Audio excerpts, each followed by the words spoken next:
नमस्कार सभी को, मैं doctor Neha, practising doctor at Bharat Homeopathy. आज की इस वीडियो में हम बात करेंगे एक अस्थमा का मरीज अपने ट्रीटमेंट के साथ कौन कौन से घरेलू नुस्खे का इस्तेमाल कर सकता है।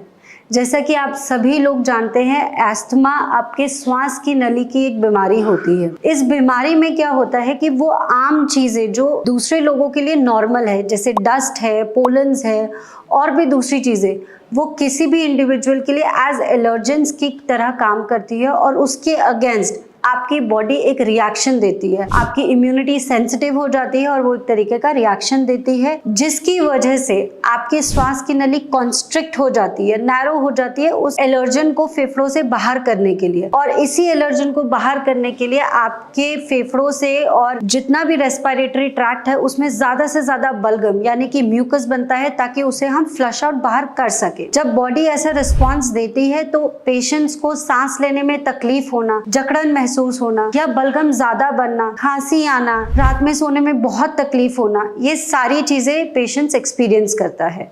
और जैसे ही हम देखते हैं कि ये वेदर चेंज का मौसम आया है या फिर ये दिवाली का जो टाइम है जिसमें पॉल्यूशन बहुत ज़्यादा होता है या जिस टाइम पे पॉलन्स बहुत ज़्यादा उड़ते हैं, उस समय अस्थमा के लिए बहुत ही मुश्किल का टाइम हो जाता है और पेशेंट्स बहुत ज़्यादा एग्रवेट कर जाते हैं। अब ऐसे केसेस में अगर पेशेंट्स किसी ना किसी तरीके से होम रेमेडी का यूज़ करें तो उनकी तकलीफ़ों में उनको आराम आता है और थोड़ी सी लाइफ बेहतर हो जाती है। ऐसे ही एक नुस्खे के बारे में मैं आपको बताऊंगी। भारत होम्योपैथी में हम बहुत सारे पेशेंट्स को ये नुस्खा हमने बताया है और बहुत ही अच्छा रिजल्ट है इसका।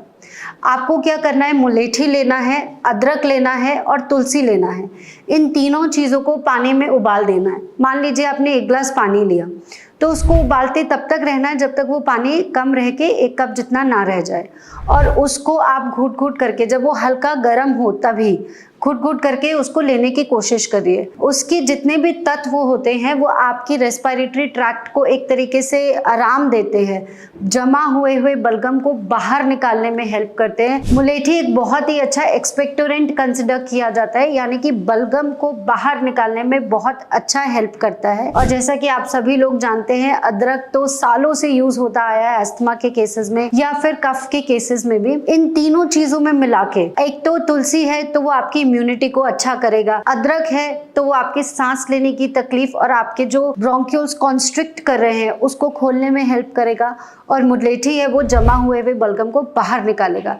तो ऑन एंड ऑल अस्थमा के जो सिम्टम्स होते हैं उनमें आपको अच्छा आराम मिलेगा। लगातार 2 हफ्ते तक ये होम रेमेडी यूज करनी है और 1 कप आप लगभग दिन में 3 बार इस्तेमाल कर सकते हैं। दूसरी होम रेमेडी है सिनेमन यानी कि दालचीनी। दालचीनी को आप हनी में भी मिक्स कर सकते हो, नॉर्मल तुलसी के साथ भी उबाल सकते हो। दालचीनी में एक पर्टिकुलर केमिकल होता है जिसे हम TAPP बोलते हैं, टाइप A प्रोसाइनेडिन पॉलीफेनॉल। ये एक बहुत ही अच्छा एंटीऑक्सीडेंट की तरह काम करता है। साथ ही साथ सिनेमन में एंटी इन्फ्लेमेटरी प्रॉपर्टीज होती है और एक बहुत ही अच्छी चीज सिनेमन करता है। हम कई बार ये देखते हैं COPD के केसेस में या फिर अस्थमा के केसेस में पेशेंट को एसोसिएटेड फंगल भी हो जाता है। आपने कई बार सुना होगा कि फेफड़ों में फंगल इन्फेक्शन हो गया और केस बड़ा कॉम्प्लिकेट हो गया। अगर इस तरीके की कोई सिचुएशन आपको दिखाई दे रही है तो ऐसे केसेस में सिनेमन का बहुत अच्छा रोल है।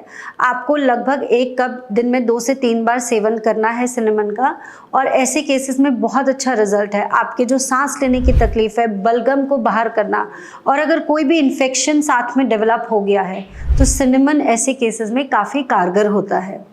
अब हम बात करते हैं तीसरी होम रेमेडी की। ये लगाने के लिए है। सिंपल आपको क्या करना है, देसी घी लेना है थोड़ा सा, उसमें थोड़ा सा कपूर डालना है और थोड़ा सा लहसुन डालना है और उसको गैस पे अच्छे से गर्म कर देना है। तब तक गर्म करना है जब तक देसी घी में से धुआं ना निकलने लगे, यानी देसी घी को बॉइलिंग टेम्परेचर तक लेके जाना है। तो उससे जो आपका मिक्सचर रेडी होगा वो रात को सोने से पहले चेस्ट पे अच्छे से रब करना है, और सुबह नहाने के बाद भी ये जो ऑयल रेडी हुआ है इसको अपने चेस्ट पे लगाना है। दिन में 2 बार आप इसको लगाएंगे तो ये एक नेचुरल विक्स की तरह काम करता है। तो जिन लोगों को जकड़न है या फिर इरिटेशन हो रही है, साथ साथ सोर थ्रोट डेवलप हो गया है और एस्थमा भी ट्रिगर्ड है, बहुत ज़्यादा एलर्जिक रिएक्शन आ रहा है बॉडी में, तो ऐसे केसेस में ये होम रेमेडी आपके लिए बहुत हेल्पफुल रहेगी। आई होप आपके लिए ये वीडियो काफ़ी हेल्पफुल रही होगी।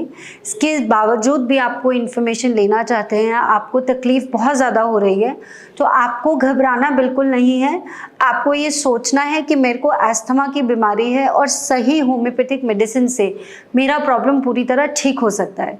इसके लिए आप भारत होम्योपैथी की टीम से कॉन्टैक्ट करिए and we will be there to help you. Thank you.